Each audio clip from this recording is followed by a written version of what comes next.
Guys, welcome back to another episode of Dynasty After Dark. I'm your host, Calvin Timms. You can find me over on Twitter at TDC_Calvin and on the Dynasty After Dark YouTube channel. And I'm excited today to have the top tier Dynasty wide receivers for you guys with an awesome guest here. But before I get into that, I just wanted to thank everybody that's been checking out the YouTube channel. If you haven't checked it out yet, please do. I've been trying to crank out a lot of content for you guys this summer. So far, I just looked. This is episode number 28 in the last 4 months. So I've just been trying to crank out all kinds of content for you guys, different kinds of content too, not just rankings, not just booms and busts and sleepers and things like that, but different kinds of contests or content with some roster rankings and things like that. So please go over and check it out on the YouTube channel. If you could give it a like, comment, subscribe, whatever it is you do, wherever you listen to the podcast, I would really appreciate it. But that said, I'd like to bring in our guest, Coach Bruce over on Twitter, Coach Bruce122, and he's one of the best follows over there on the Twitter space for me personally. He always has an interesting nugget whenever he puts out a tweet. It's always some pretty good advice or some good information that you should be using for your leagues. And the best thing that he does is actually the thing that I love the most is that he puts out the expert consensus rankings. He updates it every now and then. And the work that he has to do to go get that, I can only imagine. But he puts out the rankings, and it's great to see because I always have guys that I'm higher on, lower on than the consensus. And that's where I can really see the value in trade. So, Coach Bruce, how are you doing today? You ready to talk some wide receivers? Man, I'm doing fantastic. I was so jacked up when you reached out and said, let's talk wide receivers. It's my favorite position to do research on, my favorite position to watch film on. I coached it and played it myself personally, so I'm always excited to talk wide receivers, man. So I appreciate you having me on. Sure, no problem. Yeah, and like I said, you always have some good feedback over on Twitter. So definitely wanted to get your feedback here on the wide receiver position. So that said, we're going to jump right into our top tier here. Number one, the top tier guys. Consensus for both of us, we have Justin Jefferson and Jamar Chase. Pretty easy in the Dynasty community if you're plugged in at all. But just yesterday, you actually changed around your rankings a little bit. I know they're a little bit more fluid and everything. And wide receivers are so fun to rank because there's so many little variables that can shift these guys up or down one spot every single year. But you had Jamar Chase above Justin Jefferson, and you actually just changed that yesterday. What's the thought process behind that? Why do you like Justin Jefferson more than Jamar Chase now? So I think there's a few factors, right? So for me, I think you look at, to not sound cheesy, but past, present, and future, right? We're talking dynasty. So I like to look at what players have done over the last couple of years. I like to look at their current situation right now. Who's the offensive coordinator? What type of scheme are they using? Do they win, in the route progression? What type of routes are they running? And then, of course, the third thing is, what are we projecting them for the next, 3 to 5 years? Well, with these two guys, they're young, great draft profiles. They have draft capital. They're both in good systems in terms of good quarterback play. Vikings just got Kevin O'Connell, which is a big thing as far as, the offensive coordinator from the Rams, who's now the head coach in Minnesota. So I like what they're going to do with Justin Jefferson and diving deep. So I'm a big believer in Matt Harmon, what he does over reception perception, and that's where I get a lot of my information from in terms of what types of routes are they running, what is their win rate on those given routes, what is their success rate. And when you look at Justin Jefferson from a statistical standpoint, where they're looking at production or efficiency, he just wins at all three levels. He's got a complete route tree. So when I looked at it versus Jamar Chase, who's also got T. Higgins, and he's got Joe Burrow, and he's in a great system, and it's young, they're a young and up-and-coming team, I just felt like Justin Jefferson just does a little bit more. He was a 90th percentile or better versus man, zone, or against press coverage. Whereas when you compare Jamar Chase, he's 81% versus man, 49% versus zone, and then 95% is one of the best off the line. But he also plays off the line a little bit. He's the X receiver in that offense, where T. Higgins is a little different skill set. But I just felt like when you really broke the numbers down, that Justin Jefferson was a guy that I felt like the upside was there. He's more red zone targets, 3,000 yards in his first 2 seasons, 17 touchdowns.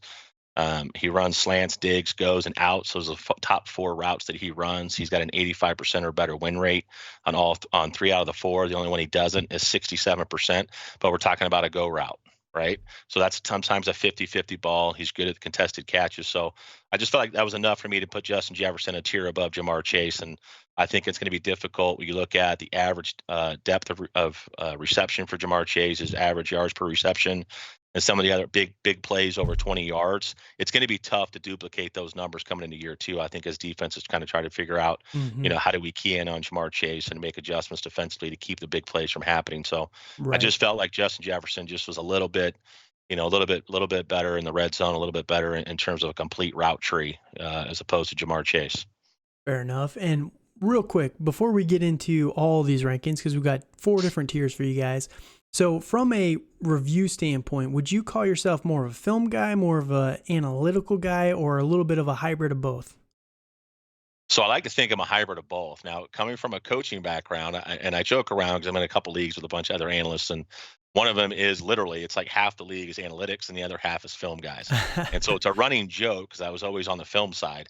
And as I've dove more and more and gone from coaching into fantasy football, analytics is extremely important, right? Like I would never say Hmm. analytics aren't important. It's all about probability. It's just like going to Vegas and counting cards if you're playing blackjack. Like if you know how to do that, you take the upper hand from the house and you increase your odds of winning. I think it's the same thing with statistics and kind of how I compare that. If you understand what teams are doing and what the numbers are telling you and how that Hmm. transfers into football. So, film first for me as far as what I like to study. Hmm. And then I use the analytics to verify what I'm seeing on film and then vice versa. And then I think you Right. can put a complete picture together and say, hey, on film, this is what this guy does really, really well. This is what the scheme allows him to do. This is how they take advantage of his skill set. Now, what do the metrics say?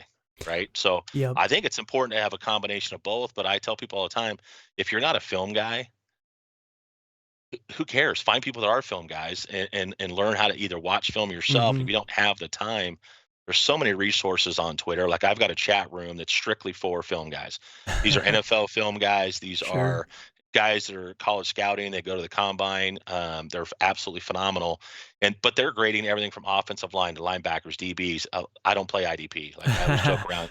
IDP stands for I don't play. Like I don't. I've got a couple leagues that I'm in that do it with a few IDP positions, but I'm an Hmm. offensive guy by nature, so I don't dive It's too more far into fun, that. But right? yeah, I mean, I love both sides, and look, I've probably become more of a spreadsheet analytics guy than I care to admit. The film guys would probably kill me as much as I've dove into the numbers lately, but I I, enjoy both sides, and I think if you don't do one or the other, you've got plenty of resources, especially on Twitter, to figure out what your weaknesses are and how to right. improve on those. I think the combination of both is the only real way to do it. I know everyone wants to pick their side nowadays, but it definitely feels like there's definitely situations where stats can lie, right? When you Yeah. have somebody that's, oh, this guy's the best, he's got the most air yards. It's like, does that matter if they're not making the catch? If they're not producing, does it really matter that much? I don't know. It feels like one of those stats that's kind of worthless. And that's the only problem I have with analytics. There's just so many stats that are just made to be misleading. It feels like a little bit, but you can kind of tell when things are good with your eyes. If you can't verify with your eyes with what the paper's telling you, yeah, you definitely you definitely have an issue there. But no, I think that's definitely the accurate way to be looking at it in the future is looking at a little bit of both of those. But in terms of these two players, and my style, I don't have nearly as much experience as you do in terms of what I'm looking at on the field. But I definitely lean towards what I can tell who a good player is. You know what I mean? I went to Yeah. actually the combine a couple years ago, the DK Metcalf 40-yard dash. I was there for that one. And I think that was the Hakeem That's Butler. awesome. Yeah, it was great. Yeah. Oh my gosh. My buddy and I were there, and it just crazy watching him do that. We're just like, how fast did he just run? Oh my goodness. But I think that was the same Hakeem Butler draft, if I remember right. Or maybe that was the one before. I've been to a couple of them now. But I remember watching at the combine Hakeem Butler on the field during the combine. I was like, this guy looks like a freaking robot. And I remember the Dynasty community, because I was pretty young in Dynasty at the time, and Hakeem Hmm. Butler was getting like number 1, number 2 overall pick in Dynasty. And I was like, this guy's terrible. Like, he can't run a route to save his life. He looks like a jumbo jet out there. And I was like, yeah, I'll pass on him. And, it turned out to be right. Now So, he's playing tight. Now he's trying to play tight end. exactly, So you exactly. could say your evaluation was right. It's interesting too. You brought up air yards, and of course we'll talk about that when we break players down too. I'm sure we'll get in a little bit of that. But ADOT, like average depth of target's another one that people talk about all the time. And Yes. if you look at the guys that we have in the top 12, in our top 12, right? So our wide receiver ones going into the season for Dynasty, the best receiver from an average depth of target perspective is Mike Evans. Mm-hmm. He's 15th. But you go to Jaden Wall is 88th, 6.3 yards. Got Mm-hmm. 84th for Chris Godwin. And I don't want to give too many guys away, but that's not, to me, I'm like, that's all scheme specific. And if I've got Yes. a guy with a low A dot, but he's extremely good after the catch like a Debo Samuel, then A dot to me is not an important factor. Right. So Yep. again, it's The just another one of the context. stats that context, 100%. Yep. And that's the problem. I feel like in the Dynasty community, so much context is just lost because, Yeah. for example, Debo Samuel, he gets a lot of catches right at the line, but he just breaks. It's all scheme specific. That's what Kyle Shanahan does because they want to get him in space so that he can use his natural ability to break tackles and get open and everything. So, yeah, understanding the context is very important. But yeah, when it comes to these two players right here, so we both agree that they're a tier above everybody else. They're just so good. They're so young. 22 for Jamar Chase, 23 for Justin Jefferson. I'm right there with you with Jefferson over Chase. My reasoning is a little bit different than yours. I think when I look at these two guys through 2 years, Justin Jefferson has probably, I think he has the safer floor. And for me personally, when I'm looking at players in Dynasty, this is what can get you into trouble a little bit because me personally, I go for a little bit of safety more than the explosive guys. And it does burn you because someone like Jamar Chase can put up 50 points in your finals week, which he did against me in every single league last year. But, you know, he does also have a few more down weeks than someone like Justin Jefferson. Justin Jefferson was just so consistent last year, and that's what I loved about him, and that's why I have him a little bit higher. And I think that like you said, Kevin O'Connell coming over here, Kirk Cousins is a good fantasy quarterback at supplying points for fantasy football. Joe Burrow, I'm a little nervous about him. You know, he's going into year 3. I don't really love Zach Taylor that much. There's a lot of weapons there. So Jamar Chase could just be a little bit more volatile than someone like Justin Jefferson. So that's why I have Jefferson just a touch above Jamar Chase. But I agree both of these guys are going to be elite. Yeah, I agree. But I think you make a good point, too. When you're looking at, again, this goes past, present, future, and you're looking at the future. Love what Jamar Chase does, but at the same time, and what they're trying to offensively. And I'm with you on Zach Taylor. I'm not a huge Zach Taylor guy either, but here the guy is, you know, they go to a Super Bowl, so all of a sudden he Right. looks like the greatest thing ever. But Right. I think what's interesting too is it's very rare you have two guys that are in the top 12 consensus rankings, and T. Higgins in some rankings is as high as the top 4 or 5 to down to, I think the lowest I've seen him was 14, 15, 16. Mm-hmm. And you got both those guys on the same team, so you need the high passing volume. But what happens when T. Higgins, if he gets to a point when that rookie contract's over, he may want to be the alpha. This may be a Randy Moss, Chris Carter situation where one of them's like, hey, I'm going to go somewhere else and be the guy. Like, Right. you know, I'm tired of everybody talking about Jamar Chase. So I think you also have to look at roster construction there and say, whereas Justin Jefferson has got Adam Thielen, who's phenomenal in the red zone. I'm a huge Adam Thielen guy, but he's got, you know, maybe a couple years left, and, you know, he's probably going on somewhere else. Justin Jefferson now could be even more explosive in the red zone than he already is with Adam Thielen gone, which is what he specializes in. So I just feel like the future there, I think the upside is a little bit better. And there are people that say, well, hey, much longer is Kirk Cousins going to play? And I think the owner, if I remember correctly, of the Vikings came out and said, or Kevin O'Connell said something about Kirk Cousins, like basically saying, hey, he's not Tom Brady.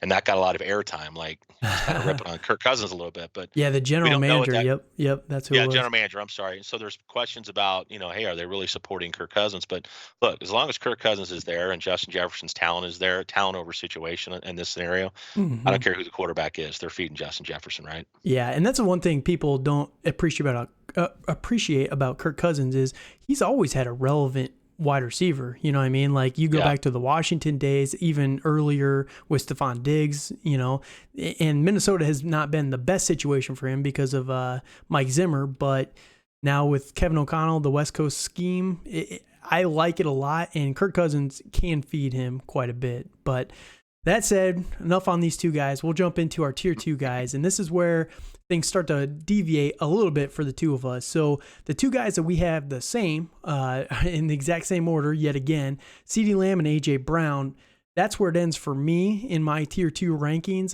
The other two guys here, Cooper Kupp and Devontae Adams, you have them up in your tier 2. I have them down in my later tiers. I won't spoil it now, but why do Yeah, there you you go. think why do you think these guys deserve to be tier 2, considering, the age on both of these guys going into the season? So again, I think you look at, the full makeup, right? And it's so easy. And I'm a huge Devontae Adams guy, and I think there's reasons for him. Yes, he's going to Las Vegas. He's going to play with his college quarterback. He wants to show, hey, look, I'm not just a guy that because of Aaron Rodgers, I'm as good as I am. I'm a guy that can go to Vegas and I can be with the Raiders. I can be in an offense that has a Darren Waller, it has a Hunter Renfro, and still be successful. Every metric you look at, I mean, the guy's just absolutely outstanding. So if you took his age out of the equation, he's in the top 3. But because of his age, people want to drop him down. And so you had Amari Cooper. You have an offensive system that's only getting better with Kellen Moore now going on to year 4. So I do feel like he's a 91% win rate versus man. He's an 82% win rate versus press. He's 79% versus zone. He wins at all 3 levels of the field. Now he's going to get to play a little bit more X, where it's single receiver sets, and you're going to have corner one-on-one matchups. He's really, really good at getting off the press. He's got a full toolbox.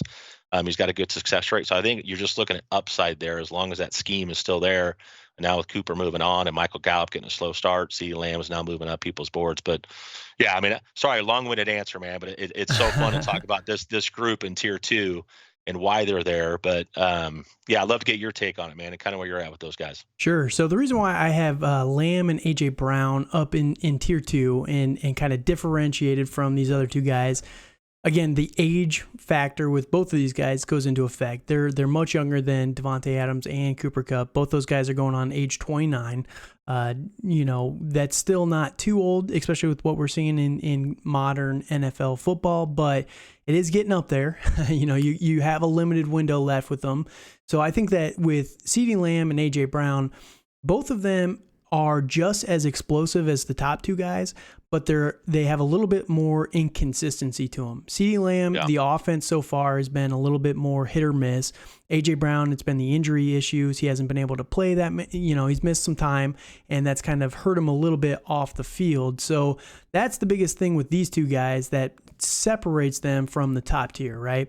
Both of these guys, in my opinion, could take a leap forward, especially after this season if it all goes well with them. But as of right now, there's a few more risk with these 2 guys specifically. And CeeDee Lamb, we'll just talk about it for this season and going forward. I think the biggest risk with him, we've seen the talent. You've seen the explosiveness on the field, right? We've seen what he can do when he's featured. But like Amari Cooper said in his interview a couple weeks ago, Kellen Moore, I don't really know if I like him that much as an offensive coordinator. I think you're a Dallas fan, right? So maybe you can talk on this a little bit more. Yeah, I can certainly talk about, CeeDee Lamb. Yeah. But go ahead and finish your thought, though. Sure. So Kellen Moore, that's the biggest risk for me personally, because I don't know if he has the best offense, and he's young. I get it. And he's kind of up and coming and everything. So maybe he starts to put it together a little bit more, but if they can just feature CeeDee Lamb, we've seen what he can do. So I just don't know if he's going to be able to be consistent, because I just don't know if the offense is going to be able to sustain that. So that's the biggest fear about CeeDee Lamb. They might waste a lot of his potential, just kind of like what they've done over the last couple of years with a lot of different wide receivers. They'll have good games here and there, but it's just not consistent every single game week to week. Then AJ Brown, again, the biggest risk with him, one is the injury risk. I always say on this podcast, everyone's injury prone until they're not, right? But this year he could come out there and play a whole 17 games, and I wouldn't put that against him. But then you also look at the Philly side. They did just trade for him, signed him to a massive extension. He's by far the best wide receiver on that team. I would definitely put him well above someone like Devonta Smith, Jalen Reagor, obviously, and Dallas Goedert. There's a lot of good weapons there, good pieces, but A.J. Brown is definitely the alpha there. Is Jalen Hurts going to be the guy long term? Can he take a step forward in the passing game? Jalen Hurts was pretty detrimental from a passing standpoint. And I'm just going to pull that up real quick. He last year per game, his passing stats were terrible. He finished the season with 3,100 yards. That is just not enough to sustain this offense. So that's the only downside with A.J. Brown. I like Jalen Hurts quite a bit. I really liked him coming out of Oklahoma. I think that he has everything in his personality to improve in that standpoint. I just need to see it a little bit on the field before we can believe that. I don't want to just will it into existence. You know what I mean? We gotta see a little bit of proof on that. But Jalen Hurts, I think he can take that step forward. And if he does, if he throws for about 4,000 yards this year, let's say he gets, that's a lot of improvement, don't get me wrong, but let's say he gets for 3,600, 3,700 yards. That's a smaller improvement.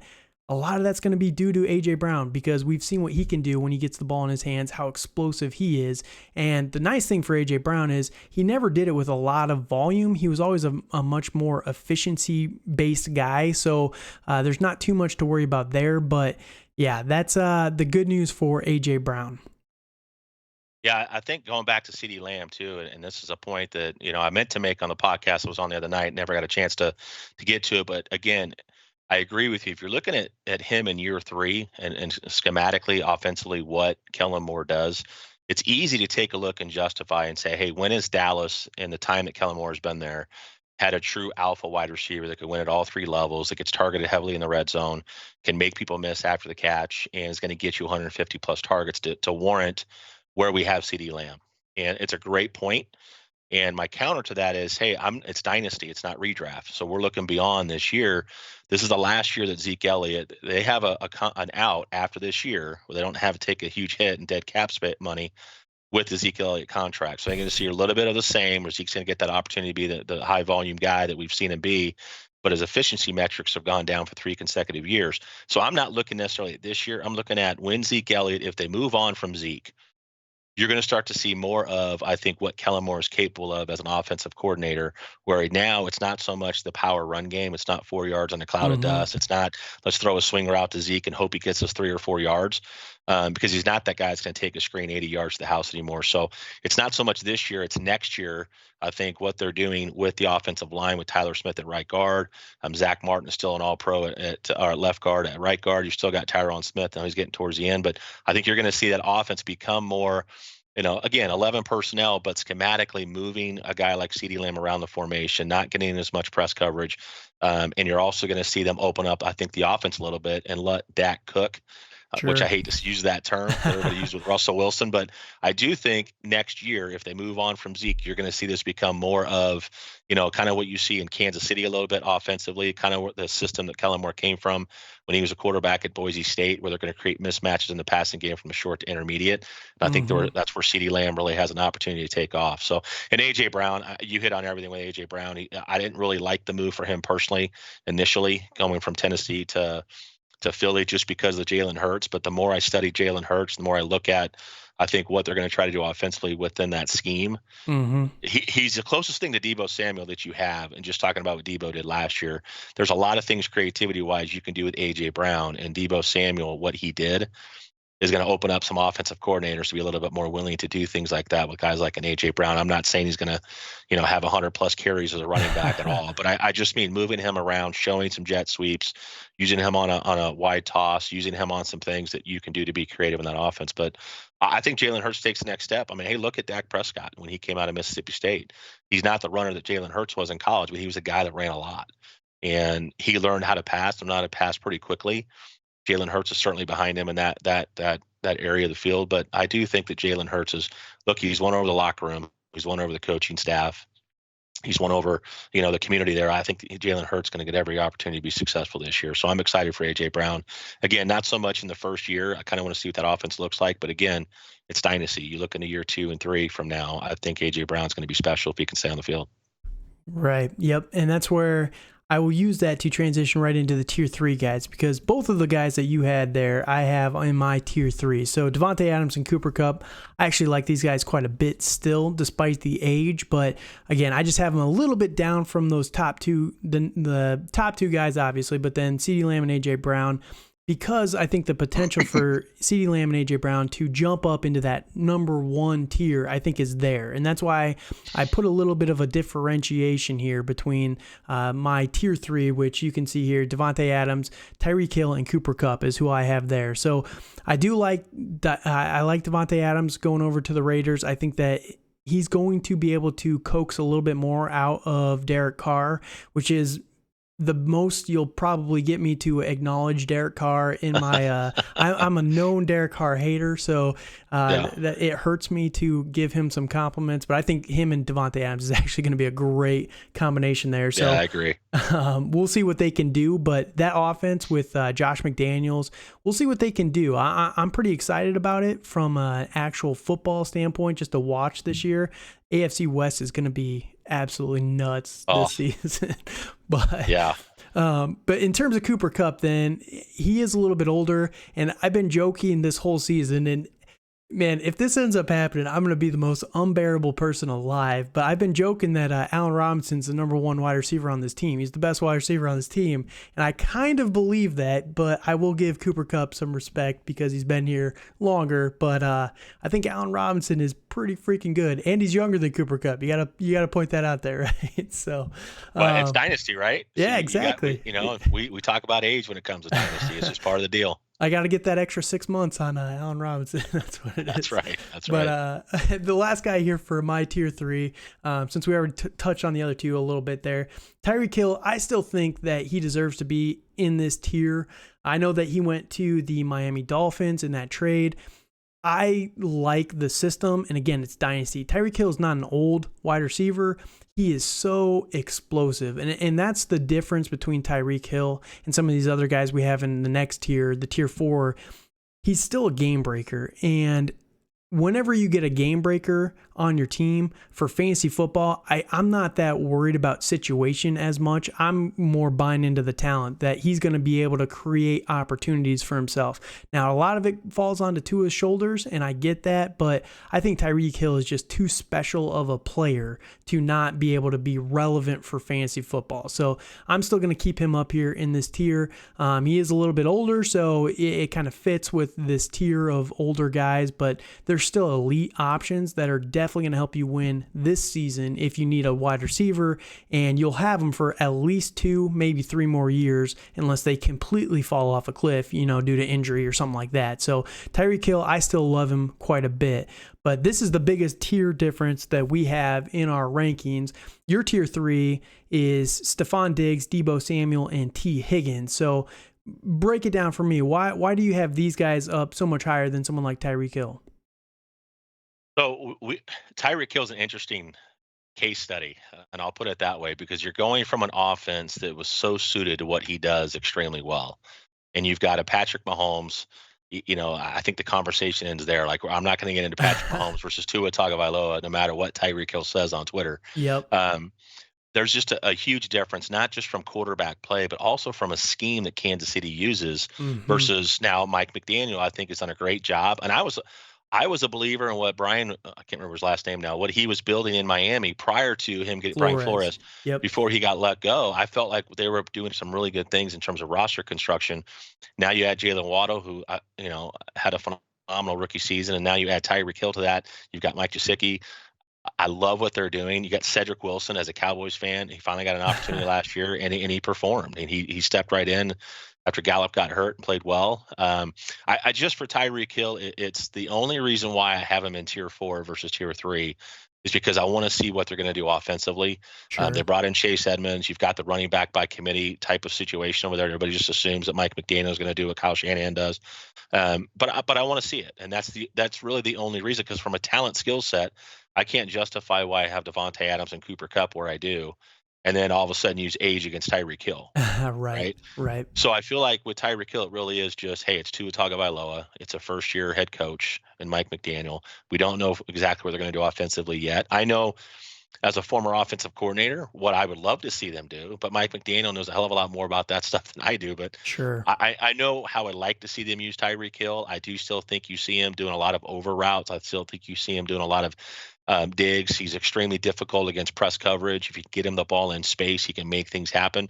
His top speed at some point could decline a little bit, but the shiftiness, the ability to shake people in a phone booth, that's always, I think, going to be there for Tyreek Hill. I just want to see how they utilize him. And that's the only reason why I've got him, where I have him. Sure. And that's where that's where I'm going to take the game-breaking talent that Tyreek Hill has and just trust that. And I know that's a little bit of a risk, but one thing that never gets talked about enough, in my opinion, is the 49ers scheme, right?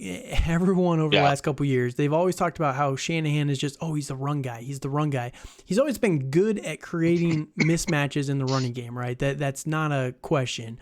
The run first thing that has kind of blown up the last couple of years, that's the one piece of it that doesn't really make a lot of sense to me. When he was with Atlanta, they weren't a run first team over there. They had Julio Jones, but they had Matt Ryan playing at an elite level. All his time in San Francisco, they had Jimmy Garoppolo, who, say what you want about Jimmy Garoppolo, they never Just really wins games. Yeah, he never Yeah. really, they never trusted him though. That's Yeah. the problem. He's a great game manager, but when the game is on the line, you can't trust him to not throw an interception. We saw it this season. He just cannot be trusted in those clutch situations. He's a perfectly fine quarterback, but yeah, they never fully trusted him. So I think that the run first scheme got a little bit blown out of proportion, in my opinion, and that Mike McDaniel is going to be able to utilize Tyreek Hill a little bit more there. But we will see. We will find out very soon. With football coming back, I'm excited. But the biggest difference here, I think, and Deebo Samuel, I understand why he's up here. I love him. I have him one spot lower. He's the first guy in my next tier, and I get it. Yeah. Talent there, the explosion. I've always loved Deebo. I'm still mad at the Patriots for not getting him and taking N'Keal Harry over Deebo Samuel. I was so ready to buy a Deebo jersey. Yeah. I was so excited. I thought it was a lock. But we ultimately went N'Keal Harry, didn't get Deebo, and the dude's just been a stud. And I was banging the drum for Deebo Samuel last year.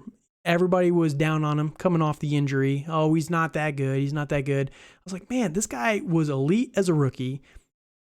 He broke his foot in the preseason before last year. Ends up coming back. Didn't play 100%, but he was playing half injured. We've seen this time and time again where these guys don't come back immediately from the injury.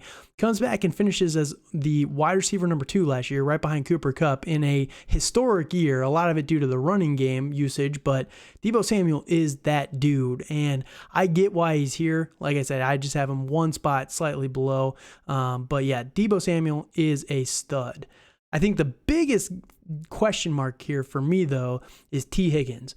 Why do you have him up here in tier 3 with these other guys? Well, and I think this is, again, going back into, you're taking a deep dive, because if you'd asked me this question, 2 months ago, before I started really diving into the film and started diving into, the Matt Herman on reception perception, huge shout out to him. I had to get a lot of my information from him and listen to their podcast all the time. But T. Higgins is a guy, look, if Jamar Chase wasn't there, we're not even having the conversation. We're not questioning why he's ranked where he's at. I think because Jamar Chase is there, that's a little bit more of a conversation. But if you look at, he plays the Z, and I think a lot of people think, hey, he's the X guy. It's not. It's Jamar Chase is the X guy. Right. T. Higgins plays off the line, which means he doesn't see as much press. He only had 17% of his routes against press coverage, even though he had a 73% success rate. He saw more man and zone, kind of a balance there, but he's just a guy that he's able to get free releases. And if you look at his reception perception chart, he's got a full route tree. He doesn't just run, he doesn't specialize in a go route. He doesn't specialize as a 50-50 guy or a guy that runs those intermediate to deep routes that people think. He runs a curl at a 90% success rate. He runs a slant route at a 70% success rate. He runs a dig at a 75% success rate. And he's got 4 or 5 other routes when you talk about flats and screens and other things that they chart. But he's one of the few guys on the charting that has a complete route tree. Everything is 5% above across the board from a short to intermediate range. And then, of course, you have the over the top. But I just feel like the skill set, he's that guy that's kind of like I don't want to compare him to a Devontae Adams in terms of what I think he's going to be, because I think that's extremely high praise. But what I mean by that is he's a guy that had a skill set when he came in the league. And it took him a little bit longer, even though he had 108 targets in his rookie season. What I mean by that is his catch rate wasn't great. With only 67 receptions, about a 65% catch rate, 900 yards. But we don't see the red zone targets that we'd like to see. I think that's the next progression for him, is to be more valuable in the red zone in that offense. But I just feel like the skill set's there, and it's not any one metric you look at and say this is why he's there. It's not looking at the reception perception information from Matt Harmon and say that's why he's there. It's taking the full picture and just saying, hey, he's in an offense that if Cincinnati is going to continue to be competitive, they're going to throw the ball 650 to 700 times a year. And why wouldn't you when you have T. Higgins and Jamar Chase? And Joe And Joe Mixon is getting, Mixon. yeah, and Joe Yep. Mixon. So Yep. I love what they're doing. They helped the offensive line this year after Joe Burrow. I don't know how the heck he made it through the year, but they've added 3 pieces on the offensive line with some veteran leadership there. So I just feel like it's time to take the next step, and you'll see a little bit more of that offense even get opened up. I think a little bit more in terms of schematically what they're going to do well in Cincinnati. So I just think T. Higgins is a guy that jumps up. But the reality is, I would probably have him at 2 spots behind Tyreek Hill and DK Metcalf, who are in my tier 4, but because of those situations is why T. Higgins is where he's at right now versus where I have Tyreek Hill and DK Metcalf, who are my next 2 guys. DK Metcalf, of course, has a situation with Geno Smith and Drew Lock at quarterback, which is not sexy. But until he gets Jimmy so, Garoppolo here in a couple weeks, I think that's the tough part. Do you make a trade within the division? I don't think you do. Could you? Oh, Sure. yeah. They But would that's charge within the division. Yeah. I don't see him doing it, Right. But yeah, who knows? The biggest thing with T. Higgins, and spoiler alert on T. Higgins, I actually don't have him in my top 12. And the reason why, for me personally, looking at his game log from last year, he definitely got better towards the back half of the season. But the issue for me with T. Higgins, when we have someone like Jamar Chase, we both agree that he's number 2 in Dynasty football right now. The dude is just special. And kind of like what I talked about with Tyreek Hill, Jamar Chase is a game breaker. He's a special kind of talent, right? T. Higgins is a very good wide receiver, but I just think that his ceiling is always going to be capped. I say that, and he put up a 43-point week in week 16 this year, but the problem is if you look at the rest of his games, that one kind of eclipses all the rest of them. He was averaging, off the top of my head, probably around 14 points for the rest of them. He had a lot more down games than games that were going to win you the week. And that's the only problem I have with T. Higgins. And that's the foreseeable future. When I'm doing these rankings, I'm looking 2-3 years out. And for the next 2-3 years, he's with the Bengals. They're going to keep him around. And I wouldn't be shocked if when his contract comes around, they try to sign him to a long-term contract to keep Joe Burrow happy, I hope so. I hope so. Yeah, I think that Joe Burrow is changing the way that the Bengals are running their organization from a fundamental level. They're trying to actually build around what Joe Burrow wants, which I respect that if that's what they're actually trying to do. But if T. Higgins stays with these teams with Jamar Chase, I just think that Jamar Chase always just caps his upside, and he's going to have good weeks like we saw in week 16 against Baltimore where he put up 43 points, but I just think that on a weekly basis, Jamar Chase takes too much off the top and kind of limits T. Higgins a little bit. That's why he's outside my top 12. Not by much. He's right in that 13 to 14 range, but I'll give you an interesting little nugget on this. Go ahead. If you don't mind. So I pulled up my consensus rankings, and I haven't updated them since July 29th. So I'm a little bit, not July 29th, sorry, June 29th, June 30th, sorry. So I'm a little bit behind in getting that updated by about a month, but I think it was 37 analysts at one point that I was charting. And if you just imagine the amount of hours it takes to manually go in there and change that ranking every single week. Yep. But it's because I felt like pre-draft, I want to see where guys had them. I want to see where they had them post-draft, and I want to see how it kind of played out through the preseason and where that final product's going to be. It's really neat to take guys and gals that I respect a ton in the community and see where they rank them. But T. Higgins, there's only 2 analysts, and I dwindled this down to 17 analysts that I feel are really, really good at ranking players. Sure. So I took it from 31, I think it was, to 17, because some of the rankings were so outlandish. So I was like, yeah, it completely throws off the average ranking. But T. Higgins, there's only 2 analysts, and I won't call them out for it because they could be right, but that have him outside the top 12. Sure. There, and that's again, I almost said the name, but 2 guys I talk to all the time on Twitter and through DMs, but everybody else has him around that 7 through 9. Yep. And I think there's 13 out of 17, and then everybody else. So you have 2, so that's 5, and everybody else, it doesn't have between that 7 through 9 range, and it ranges anywhere between number 4 and number 5. No one's got him higher than 5 or 4. Right. But there's very few in that 4 to 6 range. So the consensus is really more in that 7 through 9, which is kind of where we both have him. Yep. But it's interesting to see that there's only 2 that have him outside. One's got him at 14 and one's got him at 16.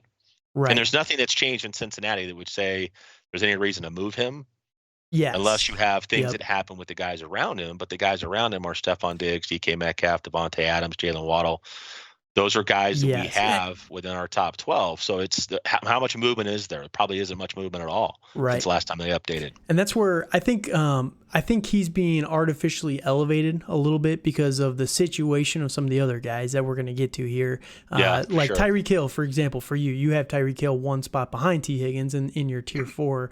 And I understand the worry there with someone Yeah, like he comes Tyreek in at Hill. 12 on the consensus rankings, which I think is way too low. Right. Yep. And DK Metcalf with Geno Smith, some of these other guys here. I understand the risk with them, and that's why I think that the artificial inflation of T. Higgins is happening a little bit right now. And that's what I lean on. And we see this every single year. There's always those guys that get pumped up, and then it doesn't end up where we hope it is. A couple years ago it was Miles Sanders at running back. It's usually the running backs are much worse than the wide receivers. Wide receivers, people are a lot better at predicting wide receiver movement. It feels like, at least in the Dynasty community. But yeah, every single year somebody gets pumped up, and it's not the player's fault, but I feel like sometimes in the Dynasty community it can be a little bit more reactionary than not. And that's one thing that I do, like I talked about at the beginning of the podcast. I love your consensus rankings because it is great to track that, and that's one thing I've been trying to do myself. When you look at, especially with the rookies coming in lately, when you look at them in college, like everyone has a ranking during the final year before the draft, right? Like everyone has a 2023 ranking of who the number 1 wide receiver is, the number 5 guy. Then they're going to go through this year. That's going to change. Then they're going to go through the combine. It's going to change again. Then they're going to go through the draft, and it's going to change again. And that's where I see that the most times that people just overlook the talent, right? Like AJ Brown was people's number 1 wide receiver for like 2 straight years when he was going into his final year in college. Didn't have the best production that year. And then didn't have the best. He was a stud, but DK Metcalf kind of shadowed him a little bit, made him look a little tiny if you remember the workout picture. But AJ Brown ended up falling, I think, to the end of the first round in that draft class when he was consensus like number 1 pick. And then you look back on that draft class, and there's an argument for him or Debo, to be that number 1 guy. And the movement is what's always fascinating to me, because you track that before and after, and just what really caused this change. And T. Higgins, again, I think that's the perfect example of that, where some of the guys above him are just getting depressed more than they should, and that's kind of bringing him up a little bit. But he is a good player. Like I don't want to get caught up in the weeds on that. I love T. Higgins' talent. Like I said, I think Jamar Chase kind of just softens that ceiling a little bit. He's a 1-floor house instead of a 2-story. So, well, I think you look at it like this. It's almost like comparing.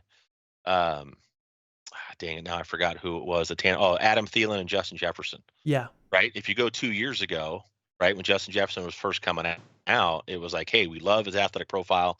The guy's off the charts. We're excited to see what he's going to do. Everybody knew he was going to do well, but I don't think anybody expected him to do as well as he did, as quickly as he did. Yep. That now he's your wide receiver 1 overall in the NFL for Dynasty, right? But I think that's where I look at those 2 players and say, hey, there's a really good chance that they kind of become similar to that combination, right? Both are guys that can win at all 3 levels of the field. They have their strengths and weaknesses. Jamar Chase can be more of a yards after the catch guy, whereas T. Higgins is more of a guy that's going to give you that intermediate, the digs and the comebacks and those types of routes, and more of a possession receiver. But yeah, it's going to be fun to see it. And look, I get it.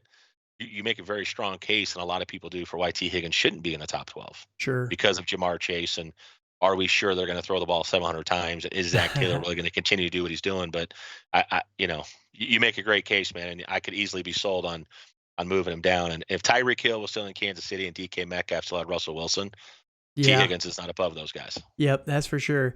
And that leads right into the last guy here. We haven't touched on him just yet. Stephon Diggs, the forgotten man here by myself, especially. Another spoiler, I don't have Stephon Diggs in my top 12, but you have him right here at number 7 for yourself. Let me know, what are your thoughts on Stephon Diggs, and tell me what I'm missing on him going into year 8 for him this year. Yeah, so I'm going to try not to get too much into the weeds because it's a fantasy show versus an NFL show. But sure. Stephon Diggs just has when I talk about a full toolbox, from release moves to his ability to get in and out of breaks to his ability to manipulate defenders, and establish a new hallway, meaning, hey, if I'm inside shade and I've got an in-breaking route, he's very, very good at getting that DB to square up and Mm-hmm. get where he's literally lined up right with that guy's chest, toe to toe. And so I feel like his ability to manipulate defenders from a full route tree concept, and now you're in with an offense with Josh Allen. He's got a 92% success rate versus man coverage or better in 4 out of the last 5 years. He didn't just automatically, all of a sudden get good against man coverage. He's done this 4 out of 5 seasons. He's a 97% win rate versus, or 97th percentile in win rate versus man, 94th against zone, and 97th against press. Okay. He knows how to get open. And Yes. there's a lot of times when routes are off the screen, and when you're watching a game, you don't get to see it. Yeah. But you can get all 22 film, and you can watch. You're like, God dang, man, I feel like they could have thrown the ball to Stephon Diggs no matter what they did, Yep. every single time. And that's why for me, again, if he's not at the age that he's at, he's probably higher, because if you Right. look at his last 2 years, 330 targets, 230 receptions. He's got almost 3,000 yards. And he's got 18 touchdowns. Yeah, he's been And crazy. He's been really good, yeah, and I will say you're not wrong. Stephon Diggs is probably a top 5 route runner in the NFL, and I understand the love behind him. Like last year, he finishes the PPR number 7 wide receiver. 2 years ago, number 3, and yeah. this is my You're going to hit me with the Josh Allen effect, aren't you? No, this is Okay. my thought process on Stephon Diggs. This is why I'm a little bit lower, and I have no statistical reasoning for this whatsoever. And I am a Patriots fan, so that might play a little bit into it. But no, I'm trying to be unbiased here. But Yeah. my feeling around the Buffalo Bills going into 2022. Everything that they've told us over the last couple of years is they do not want to be such a pass happy team that has just been like top 3 in terms of passing attempt like last couple of years. They have been throwing the ball like crazy. Everyone's talked about it for years now, how they just have no running game other than Josh Allen, right? They invested in James Cook this offseason, still have Devin Singletary. They were basically the number 1 team for every free agent. Chase Edmonds interviewed with them. They talked about trading for Saquon, CMC. They've been linked to so many running backs. Now, all these guys, the benefit of them is they do all have that pass catching ability with almost every single one that they've talked to. So maybe they want to use them in the passing game as well. But in my opinion, and the unfounded fear that I have around Stephon Diggs is they want to go more to a run game than what they've done the last couple of years. And they've been so heavy in the passing game that if they shift it heavily, like I feel like they want to do, that it's just going to massively impact Stephon Diggs' volume and his production. Like, I think that he's still going to get quite a bit of volume, but if he goes from 160 targets last 2 years to around 130, that's a big drop for someone like him specifically. So that's my fear with this. And again, I have nothing on paper to point to that would justify that, but it just feels like if you're watching everything that's been going on, what they've been saying, they have a defensive-minded head coach. They want to control the game. They've wanted their defense to step up the last couple of years. They've said that they want a better running game. It's just everything kind of points to they want to utilize the run a lot more than what they've been able to do the last couple of years. And if we You want me to give you my counter? Sure, let me hear it. Counter to that? 'Cause those are all great points, man. That's why I love chopping it up with you. But I look at the offense, and I think if you go back to, and I got a chance to see Josh Allen in college a few times because I would go to games at Boise State where my daughter was going to school. That's fun. And the knock for him coming out of Wyoming was accuracy. And there's a lot of, I think it was JT O'Sullivan, the quarterback academy, who broke some film down on him, if I remember correctly. But they were talking about a lot of times you're not an accurate passer in college that follows you to the NFL. Mm-hmm. And I think there's a lot of concerns about Josh Allen. Well, now he's proven not only is he a guy that everybody in the locker room absolutely loves, that has a great personality and demands respect in the huddle, but he has elevated the passing game. And for it's sure. Buffalo, right? So you think cold weather, games are late, you're going to run the ball, but then they go out and they draft James Cook. As good as Devin Singletary was towards the end of the stretch, you draft a guy like James Cook, which does what? He's phenomenal in the passing game. Right. And you have a Stephon Diggs. You now bring in you have Shakir, Khalil State guy. Yep, Khalil Shakir, Gabe Davis. Yeah, you've got these slot guys. Now you got Gabe Davis stepping up at 2. So to me, everything they're doing is the opposite of what you're saying. Now I will say this: if you're going to win their division, you can get away with ground and pound because it's not the strongest division. You just look at the division, Right. outside of New England, and I know that Miami, and I get it. But if you look at the AFC as a whole, Mm-hmm. you're going to have to play the Chargers. You're going to have to play It's the loaded. It is Chiefs. You've loaded. got these teams you're going to have to play in the playoffs, and it used to be that you could say defense wins championships. You could whatever you want. As an offensive guy, I'm always going to spend that and say the team with the most points wins. Right. And that's And exactly the case you're that we not saw. winning. Yeah, That's the you're not case we winning saw in the games. playoff game against the Yeah, Chiefs last year. you're not winning games 13-7 in the playoffs anymore. Right. You're winning by putting up 30 points, and you're trying to step on somebody's neck and go up 21 going in the fourth quarter. Unless you're Atlanta, you can probably pull it off. Or Um, Kyle Shanahan, but Yeah, or Kyle Shanahan. But that again, as I look at, because I think you make a great point. I think that was some of the knock on Stephon Diggs when he came from Minnesota to Buffalo was like, hey, cold weather. Josh Allen is not accurate in college. It's just going to mhm. be, but he just took a massive leap in year 2. And you look at Diggs' first year there and what he did, Yeah. and you're like, this is not what we thought. And to your point, yes, the head coach is a run type guy, control the clock, and then let's win it in the end. And I think if you're ahead in games during the season, you'll see a little bit more of that in the fourth quarter. Let's keep guys healthy. Let's get on the next week and let's win some games because Right. it's all about winning a Super Bowl. But I just think you can't just turn the lights on in the playoffs and say, okay, now all of a sudden we're going to go back to this wide open passing game. You've got to be really good at that throughout the season for that to carry over into the playoffs. You don't just Yes. automatically Yep. change schemes. So yeah, if they didn't draft James Cook and they didn't have bring in the slot guys they brought in, then I think it's a valid argument to say, hey, I think they're going to try to run the football a little bit more. But But do you think, from my point, then, do you yeah, think that bringing in all those guys, because all those guys that they brought in, Khalil Shakir and Gabe Davis, he's not a slot guy, but he is someone that can definitely play on the outside pretty well, like we saw in the playoff game. But Jamison Crowder, they brought in him as yeah, well. James Cook, Isaiah Hodgins. There's another guy I've been Isaiah seeing. McKenzie. Yes, that's the one. Yep. Yeah. He's not listed on Sleeper, but yeah, so many reports about him the last couple of days. All Oh those yeah. guys are short yardage guys. Do you think they eat into the production of Stephon Diggs at all? So my God, that's such a great point. So here's from a schematic standpoint, yeah, you have Gabe Davis who does what? Now you can go back and say his last 2 years outside of that playoff game, the guy hasn't really done anything special, Right. but everybody wants to blow him up to be the next big thing. But you got a big guy in Gabe Davis, a guy that can, win 50-50 balls and can play in the vertical passing game, intermediate. You got Stephon Diggs, who can win at every level. So what's the missing ingredient in that offense? It's the underneath. It's like if teams are going to Mm-hmm. try to play a too high look and try to keep the Yes. ball Yep. underneath and come up and make tackles, what's the way for us to counter that? Find guys in the slot Be that can run patient. Throw it option. under. Yeah, Yep. be patient, throw it underneath, give these guys some space to work. And I do think Shakir is more of a punt returner, special teams guy, but he's going to Sure. have some opportunity in the passing game to play as well. That's a guy I followed all through college. Rooting for him, obviously. I think, but then you bring in Jameson Crowder, you have Isaiah McKenzie, like you said, people are talking about. You're now adding that third element, and you have a lot of depth in that wide receiver 3 position room now to say, hey, if you're going to try to take away Stephon Diggs, great.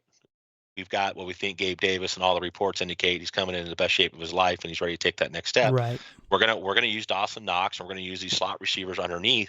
So yeah, it's possible that could take into some of that as well. So it's gonna be Sure. really, really neat to see how that scheme goes. I just think it's like Kansas City was when Tyreek Hill was there. It's like no matter what you do defensively, Yeah.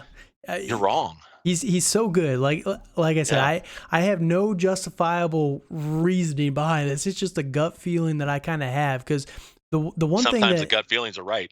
right. You Well, know? the one thing with that gets overlooked in fantasy specifically, I feel like sometimes is good teams don't care about fantasy. They just want to win the Yeah. game. Like they just want to actually play football, and that kind of gets overlooked. And that's what is extremely frustrating at times with Kyle Shanahan. He doesn't care about your fantasy team. He'll feature a different guy every single week because it wins the game. And I get that, but I can be annoyed by it at the same time, and that's what the Bills, they're a good team. They've proven that over the last couple of years. And I think with all these additions and just losing Brian Daboll, I know they're keeping the in-house guy. I forget who. Now that's big. I Yeah, think. that's they're staying in-house, which hopefully doesn't have too big of an impact, but yeah, it's just like I said, it's a gut feeling. You could be completely right, and I will fully admit that I could be out in out in the boondocks on this one, but that's just my feeling on Stephon Diggs. I'm a little bit more nervous, but yeah, we'll see at the end of the year who's right going into the season. So. All right, so we'll keep going here, jump into tier 4, and this is where we start to get a little bit more. We got a couple guys here that overlap. You have most of yours gone by this point. You got 9 guys down. I've got 7. So the last 2 that you have here, we talked about Tyreek Hill, just one situation down in Miami. I understand it. We don't have to hash on that one too much more, but the 2 guys that we have together in this tier, DK Metcalf and Chris Godwin. You have Metcalf at 11, Chris Godwin at 12. I have Godwin at 12 as well, and DK at 9. DK actually just got paid today. Pretty good extension for him, so that's pretty good for him. Now, again, the biggest downside with DK Metcalf is just the quarterback situation, right? We don't know what they're going to be doing. Geno Smith, career backup. He's not going to probably be good enough to be a starter, but he was decent with DK Metcalf when he was the starter last year while Russ was getting his hand looked at. Let me see if I can find Metcalf or not, but here we go. A 3-year, $72 million contract. Yes, that was a good hell of a contract. I know that he was holding in supposedly in season, but at practice, but not doing anything. But yeah, the games where Geno was the quarterback, DK was just fine for fantasy football. 22, 17, 27. That's the one bright side with DK Metcalf compared to Tyler Lockett in this offense. I think that he's more quarterback friendly just because he's such a monster of a human being that it's really hard to not get him involved. 235 pounds at 6'4". He's a very explosive and runs guy. A 4.4. Yeah. Yes. Yep. He's ridiculous. Yeah. It was crazy. So yeah, DK Metcalf, I think that he's safe. I think that, situation isn't great right now, but he's only 24 years old. You're going to have him for the next maybe 7 years. And that type of athlete doesn't come around too often. So yeah, buying into you the can talent. add to that too, and it kind of made this point earlier with the Cowboys and CeeDee Lamb not looking necessarily at this year's offense, but next year's offense. Right. DK Metcalf is going to get a CJ Stroud. He's going to get a quarterback in the draft. I fully believe Seattle's in full tank mode. I don't care what Pete Carroll says. They're rebuilding that roster, and now you've got your wide receiver 1 locked up. Lockett's only got a few years left before he probably moves on, but I think DK, and the thing is, he was so mechanical coming out of Ole Miss. Mm-hmm. I was not a big fan of DK Metcalf as a prospect. I remember he was one of the first receivers when I really got into breaking film down that I studied, and I felt like he was upright, he was choppy, he wasn't great getting in and out of breaks. He wasn't great at establishing the hallway, again, at squaring up DBs and breaking routes off. Whereas now you look at him and he's learned. He's really good on the comeback routes. He's really good on the back shoulder fade. He's really good now at understanding what defenders are trying to do. And look, if all else fails, I'm just going to post you up and get a rebound. And, there's nothing you can do about it because I'm going to run you have to respect the speed. And I think that's why he's so good on the dig route. And the size. Yeah, he's just a mismatch too. Like how many corners? I love DK Metcalf now. I just think he's grown and really matured as a football player and really worked at his craft. So kudos to him on that. How many corners are there that can hang with him physically? You know what I mean? The size and speed is just so special. Yeah, that's a new thing in the NFL. Now, and Dallas is really good at Dan Quinn at getting corners that are lengthy and taller and have the arm reach and are able to get in and out of breaks a little bit quicker and play against these bigger, faster, stronger wide receivers that you see in the NFL now, which is why the NFL is so deep and so heavy in the passing game now. It's just the athletes and the skill players are just they're insane, So I'm excited for DK, but not so much this year, but next year when they get a QB1 that I think is going to be a long-term guy and be the next franchise quarterback. I think that's when we really start to see him take off. And he's still young. I will say DK Metcalf, he's probably going to be able to produce this year. He might not be as top-notch, but I think that he'll still be just fine for what he's going to be able to give you. Now, the other guy that we have in common, Chris Godwin, he's the one that is a little bit more of an if, he makes me a little bit more nervous than someone like DK, which is why I have him at 12. Unfortunately, I have Chris Godwin in basically every single league that I'm in almost. Oh, because I do too. Yeah. It's crazy, but we'll see what he can do. Hopefully he comes back. There's a lot of rumors about him starting the season, which would be great. I'm probably not going to trust him at the beginning of the year, maybe give him a couple games to ramp up, but that late season ACL tear, it's crazy how much that has just absolutely plummeted his dynasty value. I can't sell him in a single league for anything. Nobody wants to buy Chris Godwin right now. And for a 26-year-old wide receiver who's been as good as he's been the last couple of years, that's just crazy to me. So Chris Godwin, love him. Now the downsides with Chris Godwin, again, the ACL tear, but everybody comes back from those, it feels like nowadays, and maybe he'll be a little bit slower, but wide receivers, they just come back so fast off of those. The biggest downside is Tom Brady retiring. What is this team going to do next year after Tom Brady's gone? I think that's the biggest worry in a lot of people's minds when you're trying to either buy or trade for Chris Godwin right now. Yeah, I think it's interesting. He's right now in the consensus rankings, he's wide receiver 15. And you've only got 5 out of the 17 rankers that I trust and value their opinion that have him ranked at 15 or higher, but none of them have him in the top 12. Not one guy. So, but he comes in at 15 overall, which tells you everybody's got him between that. I think 14's, or I'm sorry, 12 is his highest one, but 12 to 16, there's a lot of votes in that range. Yep. I'm sorry, 13 to 16. But you have a couple rankers that have him. One guy's still got him at 38. One guy's got him at 24. That to me is crazy. But if you look at the other rankings that they have, they're right on point. They're just, for whatever reason, I shouldn't say whatever reason. I think like you, they're waiting to say ACL tear. Let's see what that looks like when he gets back, and let's see what this looks like long term for him. But the skill set is there. I mean, right. I think you have one guy's, like I said, 38. I don't know how you justify having a wide receiver 38, even if he goes on the PUP list and misses 6 games in dynasty rankings. He was targeted 127 times in 14 games. Right.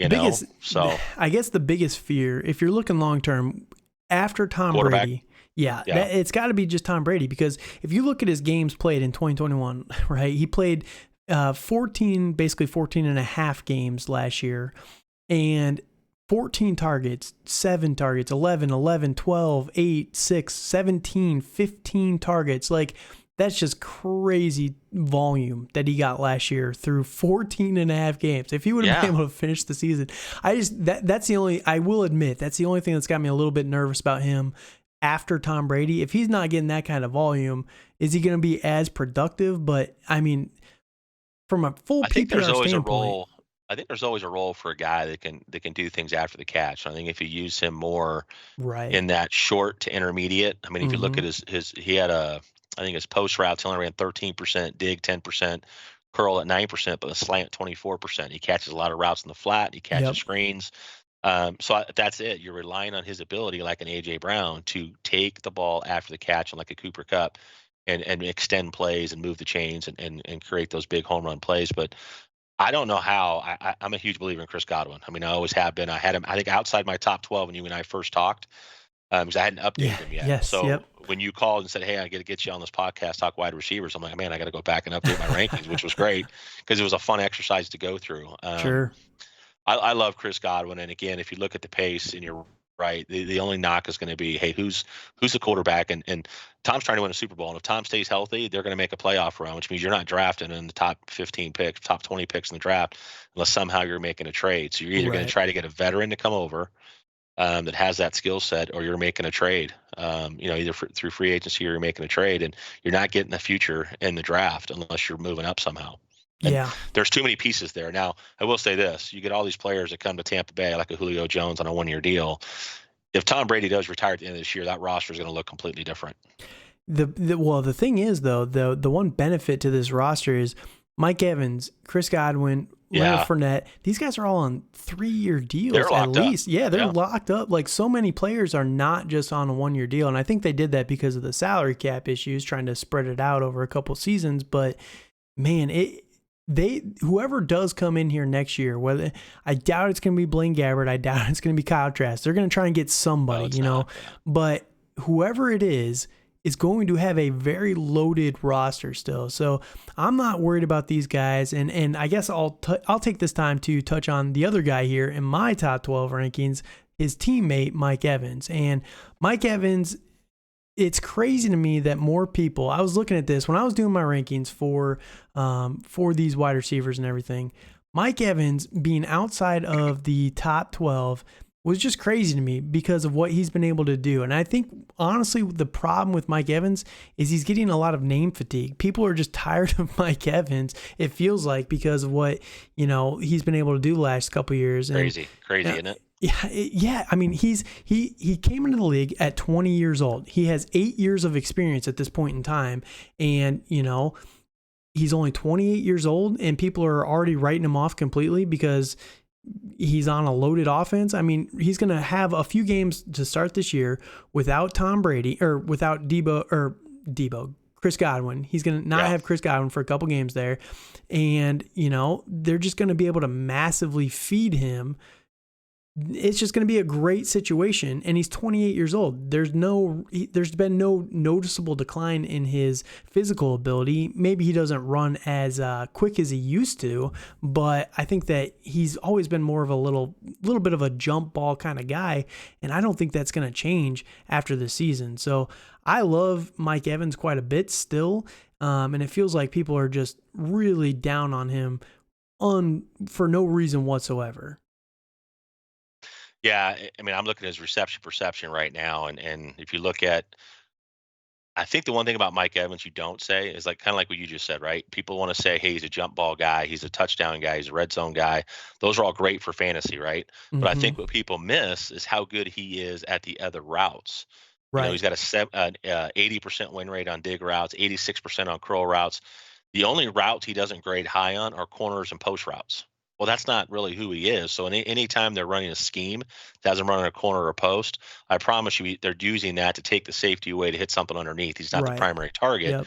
So, man, but it's tough to look at him and go, he's become more of a tactician, if that makes sense. In other words, he's learned how to run other routes in the route tree and be a more complete player. And shoot, all he does is quietly give you 1,000 yards and 10 touchdowns a year. And I know, it's crazy. It's like if you want to argue for Devontae Adams and these guys, now there's a different skill set there, right? But if you want to argue for guys that are older but still in a great situation, if you look at Mike Evans' rankings going back to right before the draft, and they didn't pick anybody up in the draft necessarily, obviously, right? That's going to affect that. Chris Godwin was not expected to be ready for week 1. It wasn't even a conversation. He was going to start on the PUP list and be ready by week 7, week 8. Right. Now, all of a sudden, Godwin looks like he might be back. They go out and they get Julio Jones. They bring in Kyle Rudolph. And now all of a sudden you're seeing Mike Evans start to slide again. And it's crazy to me because the guy is still, I've got him at wide receiver 15. So he's a little bit lower for me than he is for you. Sure. But I still see a guy. Again, as long as Tom Brady is there, which is at least another year, maybe 2, I still have that part of me that says Tom's going for 10 Super Bowls.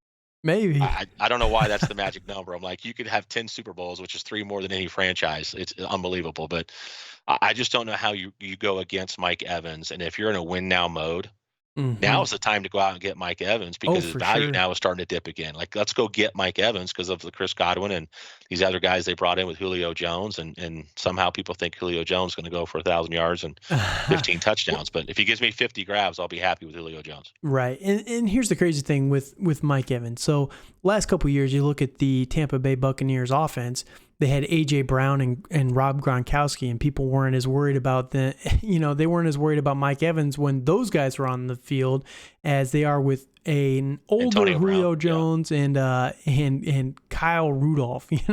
It's not the same caliber as when A.J. Brown or Antonio Brown and Gronk were out there, running alongside him. So I like Mike Evans. Like I said, I have hammered it enough here, but like you mentioned, he's got 8 years of 1,000 yards. You know how crazy that is? To say you play the NFL as long as he has, you never had a season without 1,000 yards? That's crazy. That is nuts. I mean, and he didn't look. He just got Tom Brady a year ago. I know. He's had 2 years with Tom Brady. I say 2 years now, but 2 years with Tom Brady. And who did he have at quarterbacks before that? Right. It was a carousel of quarterbacks. I mean, you had a 30-30 guy, which is only good in baseball. Right. So, it's crazy. I think that Mike Evans, again, I think it's name fatigue, to be honest with you, at this point in time. Yeah. People are just kind of tired of him. And I get it. He's not as explosive as he was when he was younger, which is fine. But I just think that he's basically a lock again for another 1,000 yards, probably 10 plus touchdowns this season. And we're going to probably see they're going to go get another guy next year. I'm convinced of that. There's just too much locked up here for them to not try and compete next year as well. So I think Mike Evans is perfectly fine. I think that you're going to be able to get at least 2, maybe 3 more good years out of Mike Evans.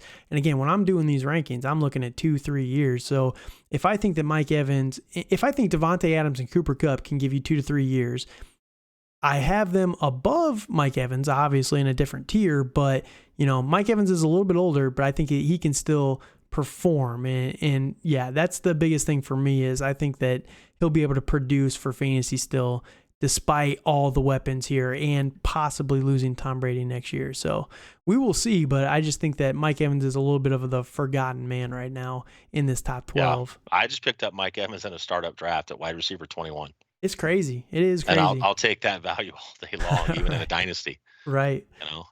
My other guys here, because we've run through your whole list now, nice and efficient for you, but my other guys here I didn't talk on yet is Deebo Samuel. I talked to him a little bit earlier. I love the talent of Deebo.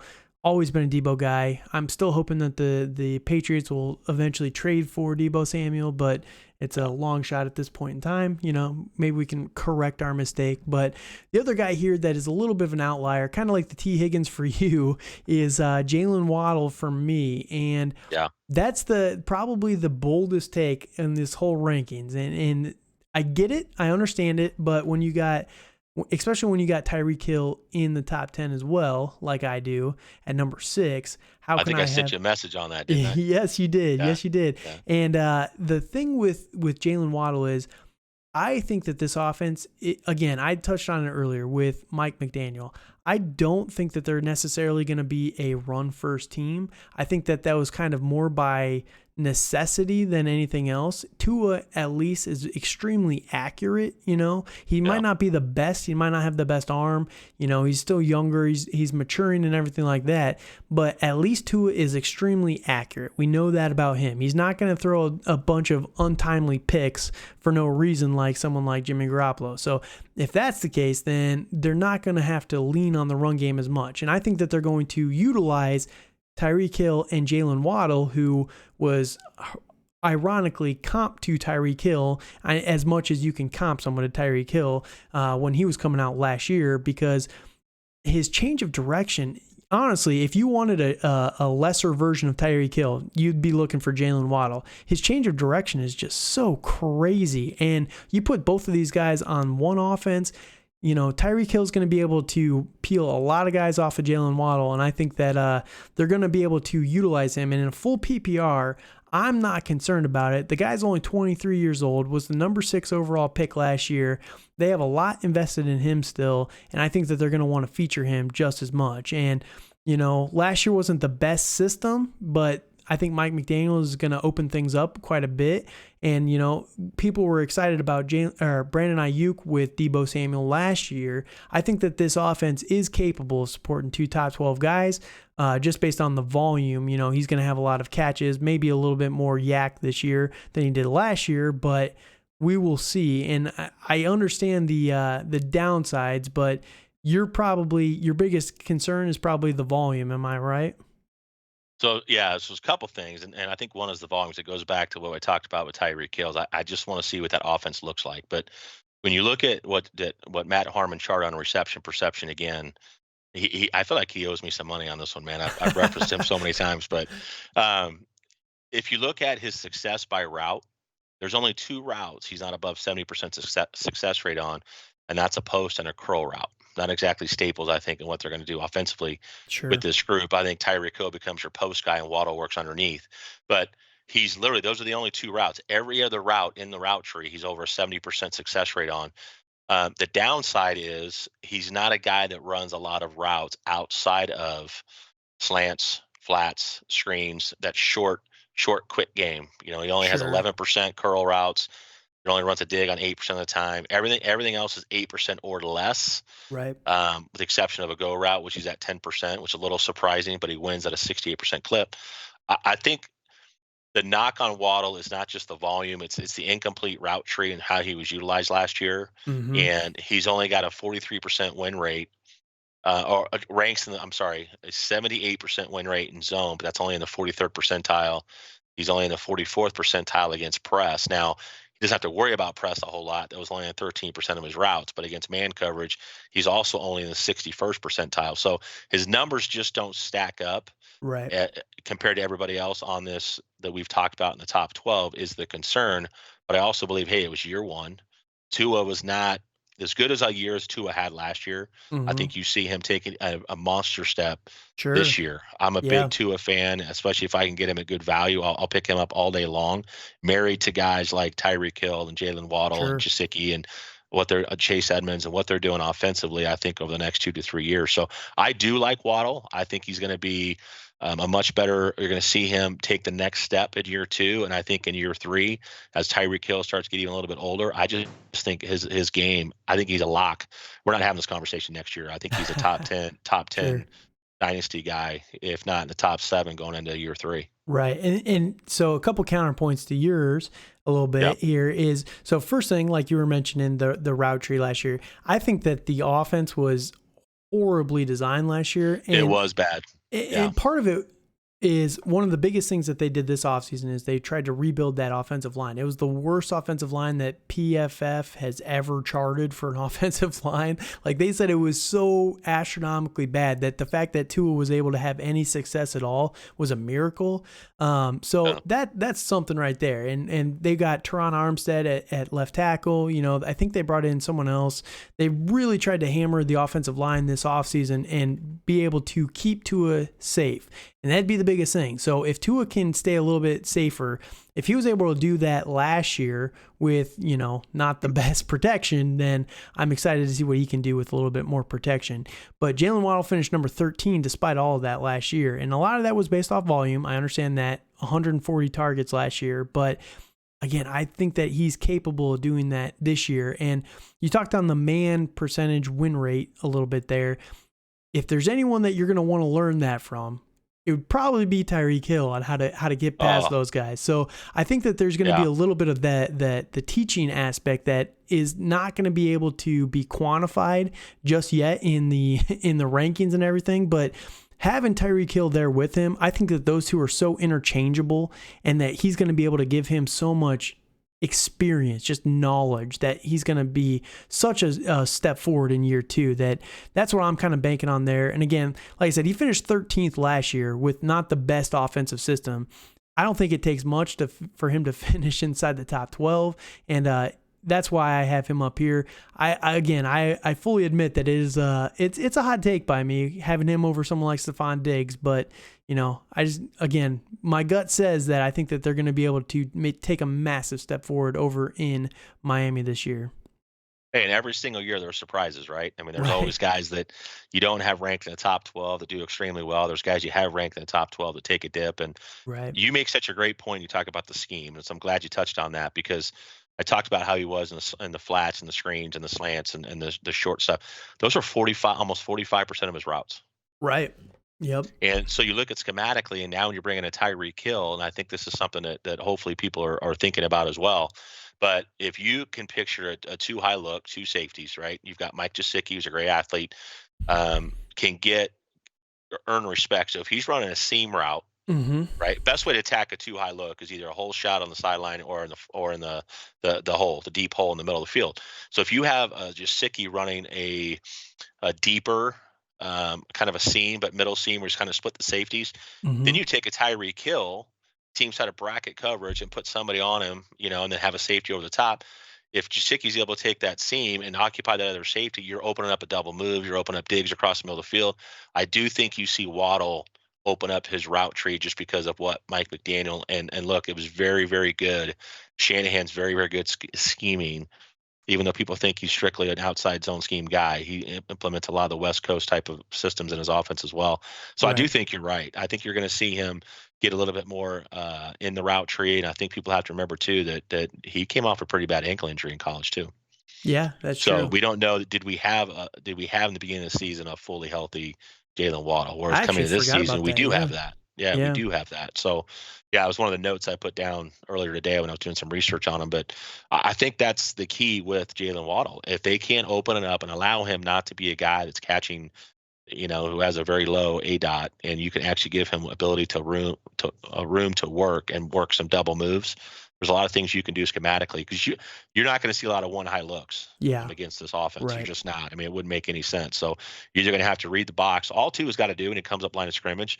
Read the safeties up top, read the apex players on the outside, and take a look and say, okay, do I want to run the ball against the box, or do I want to Right. pass Yeah. the ball? It's going to And be a it gives great system for Tua is a sure. smart guy, so Yep. I'm excited to see what Mike McDaniel does. And I made a joke about this with one of my buddies at work earlier, but we've never seen Mike McDaniel or Kyle Shanahan apart. Maybe it was all Mike McDaniel. We don't know. Yeah, Maybe he was the mastermind.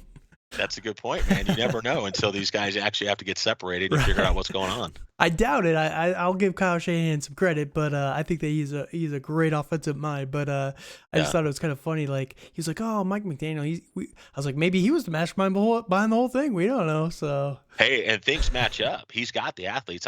Jasicki's not a Kittle by any means whatsoever, but he is he's an above average receiving tight end. Yep. And now you add the speed on both sides on the outside with Waddle and what he can do in the slot, and what he can do when he's lined up outside as well with Tyreek Hill. It's a loaded offense. There's a lot of possibilities. It is, and I think it's.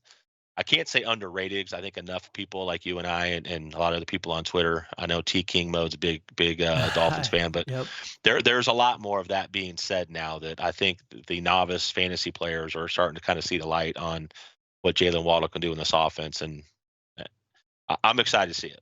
Yeah, definitely. I know as a Patriot fan, you're probably not. No, I am not. But hey, the crazy thing is, so we got Devontae Parker in that trade this year, and all the camp reports today have just been hyping him up so much. I've been known as a Devontae truther for quite a few years I like now. Devontae Parker.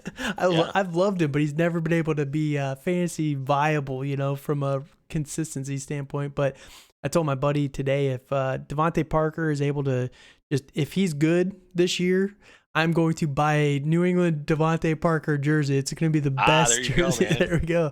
So if I remember this conversation, maybe I'll send you one. There we go. So if he balls out.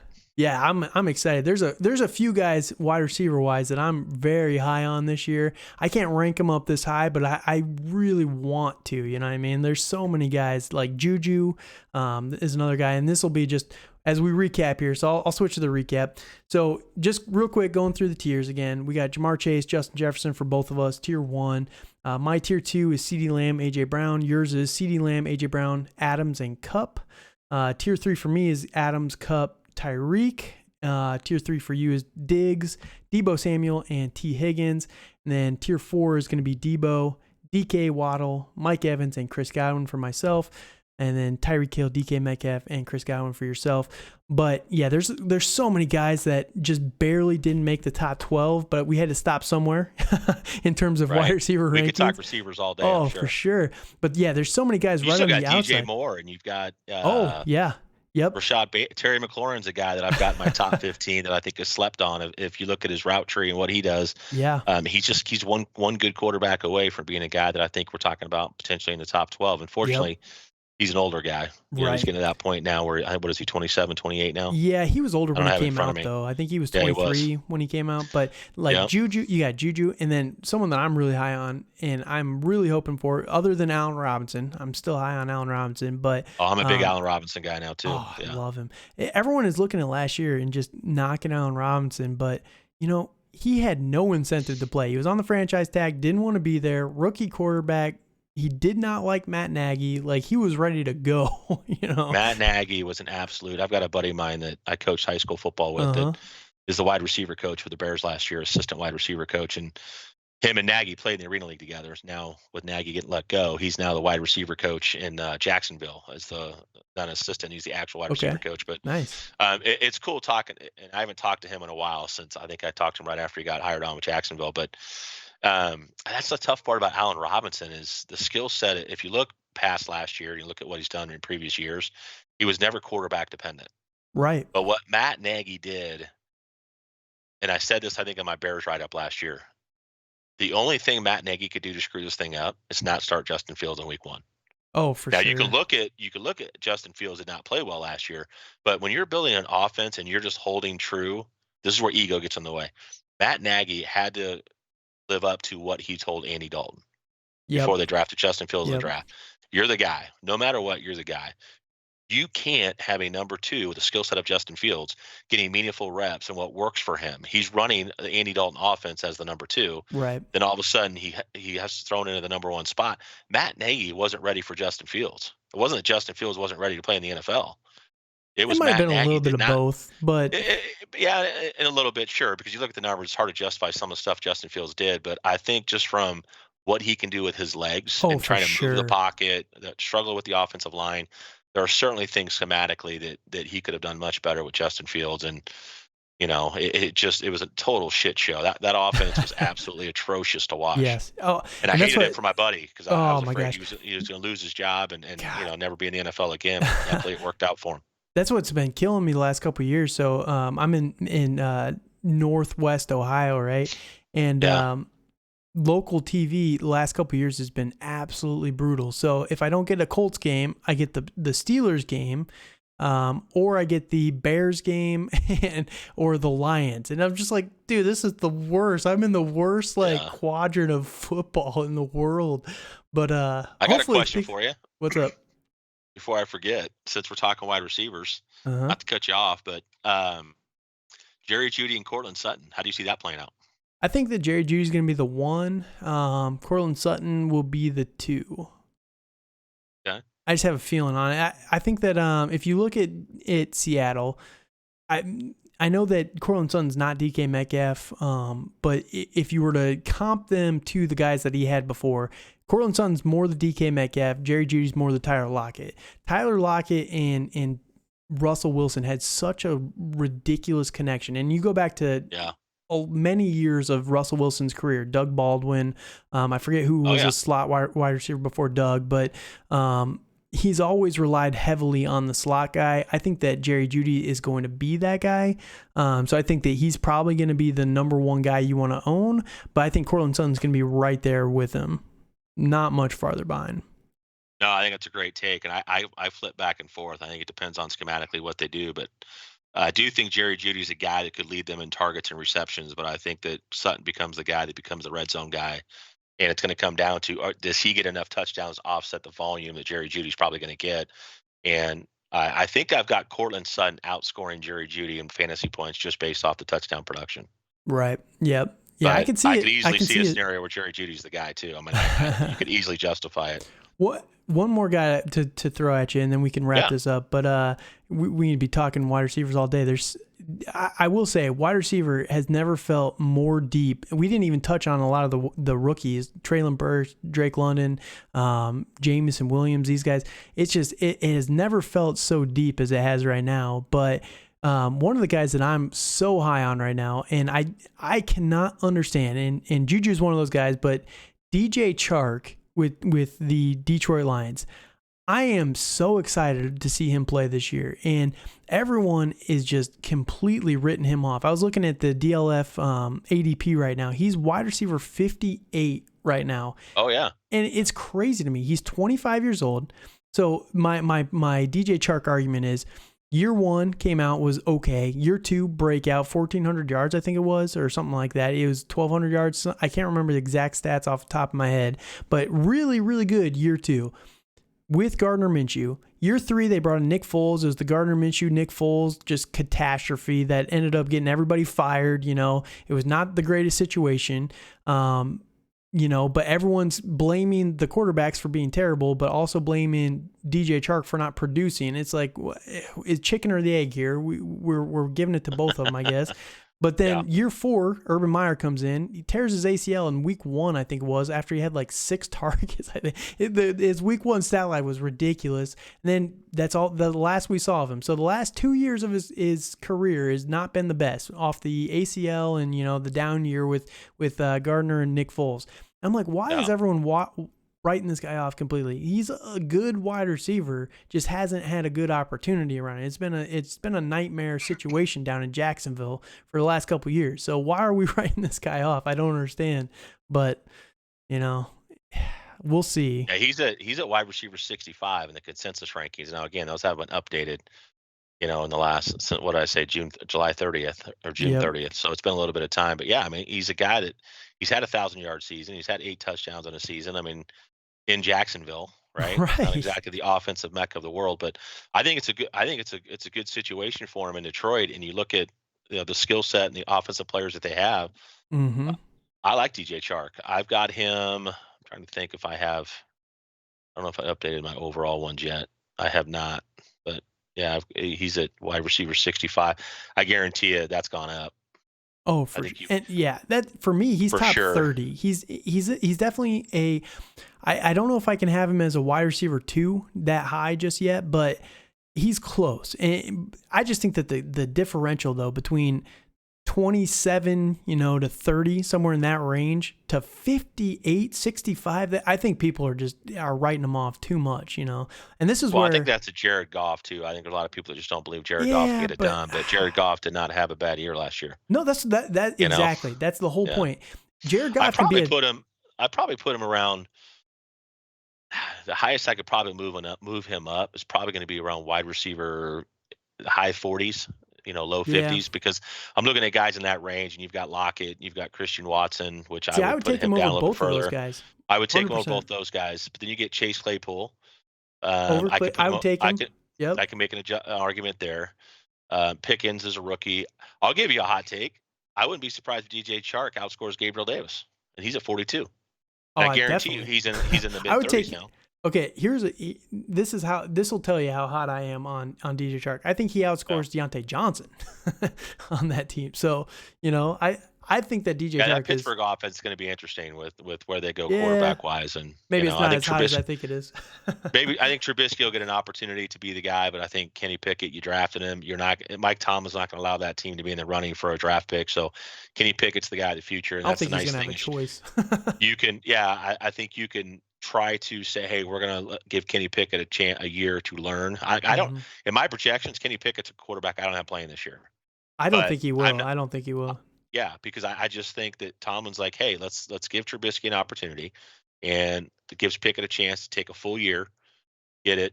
Pittsburgh's not winning, they're not winning the Super Bowl, but they're going to be competitive. They're going to be in it at the end of the year, and I think you just wait it out. Why get him hurt late in the year? At this point, just let him sit, and he's your guy going into 2023. So Right. I do think Deontay Johnson has a drop off this year. I do think that. But I also think Chase Claypool is not as bad as people make him out to be. And I think from He's an not. offensive standpoint, He's not. he's going to play in the slot more. I mean, I think that's great for him. Yeah, that's what You know? they've been at their camp so far. It's been George Yeah. Pickens. I mean, he's been playing with the ones because Deontay Johnson's doing a hold in or whatever. Yeah. But yeah, Claypool has been in the slot. It's been Calvin Austin, I think, and George Pickens on the outside, and then Claypool in the Yeah. slot, that's pretty big. I've always argued for those big body guys like the Larry Bigger slot Fitzgerald. guys, yeah. Yeah, man. Yeah. Juju, Larry Fitzgerald, those guys are just such big mismatches because usually that's the nickel corner, right? That's the slot corner. Yeah.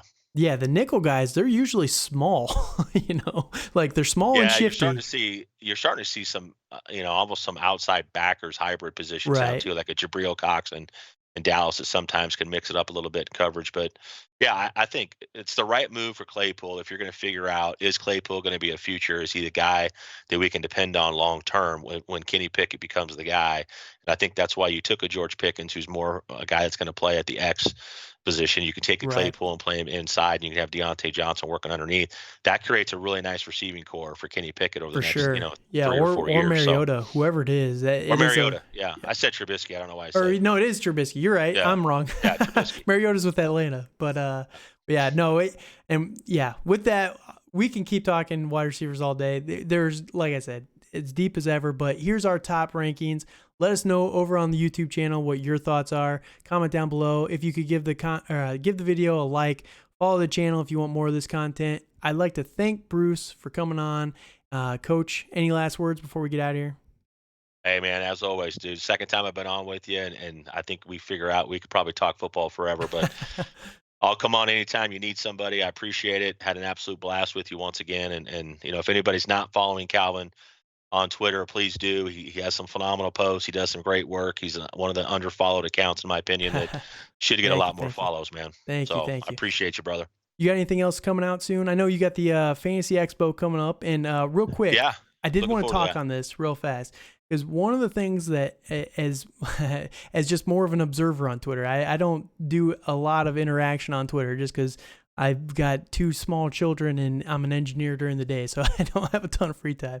But one of the things with the Fantasy Expo, and you can talk on this real quick here in just a second, but it feels like everyone thinks of it as an analyst convention, and that's not what it's supposed to be, right? They're supposed to be like for everyone, fans and everything included, right? So is that the Fantasy Expo is this weekend?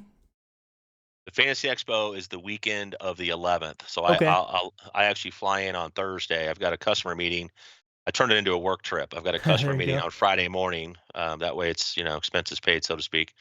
And then I'll head over to the expo on Friday, which is typically when everybody's checking in at the hotel. But so I went last year for the first time. Now, of course, it was only the second time they'd ever done it because of Sure. COVID. Bob Lung, who does a phenomenal job putting the whole thing on, um, couldn't do it for a couple of years. So last year, I think, if I remember correctly, and I could be wrong, but I want to say Bob, and I talked to him afterwards, he had like 1,500 people there, if I remember right, somewhere between 1,000 and 1,500.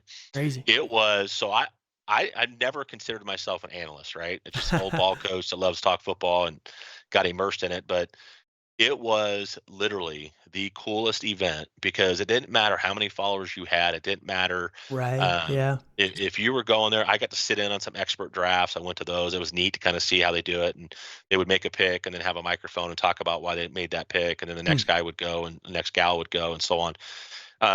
So you had some breakout sessions with some of the hottest names in football. You got to go to expert rooms and watch them do drafts. You got to go to the Hall of Fame, and it was literally like you'd be sitting at the bar having a drink, and you have the lanyard on. And back then, I had my picture as my profile, and I've been on a couple podcasts, so I had people walk up, "Oh, Coach Bruce," and so you're like, "Oh, who are you?" Because they have a logo for their Right. profile Right. picture. Yep. I don't know who they are, and you're kind of reading everybody's lane. You're trying to figure it out, and man, the amount of people that I was able to introduce myself to and talk to and Hmm. create some opportunities out of that were absolutely phenomenal. But it is absolutely for fans of fantasy football to go out and meet some of the bigger names and create opportunities. But just sitting at the bar, next thing you know, I'm talking about running backs with There you a go. guy. I don't remember what his name was, and we're talking about my consensus rankings, and we're talking about some other things. And it's literally for anybody that loves fantasy football, and even if you don't play a ton, but you want to go and you want to learn, you want to kind of see what it's all about. It is an absolute blast, and I know that this year Bob Long is. I wouldn't be surprised. There's 3,000-4,000 people there. I mean, it's going to be massive. Awesome. So it's. I urge anybody to go to the expo if you're anywhere near Ohio or you want to take a weekend trip, and plus you get to go to the Hall of Fame, which is really cool. So if you've Awesome. never done that, which I hadn't, I got a chance to go see that for the first time, which is really cool. So yeah, I tell everybody to go. It's absolutely worth it. Awesome. Well, I don't think I could have given it a better pitch than that. So we'll end right on there. Thank you again, Coach, for joining me. And everybody out there, have a good night.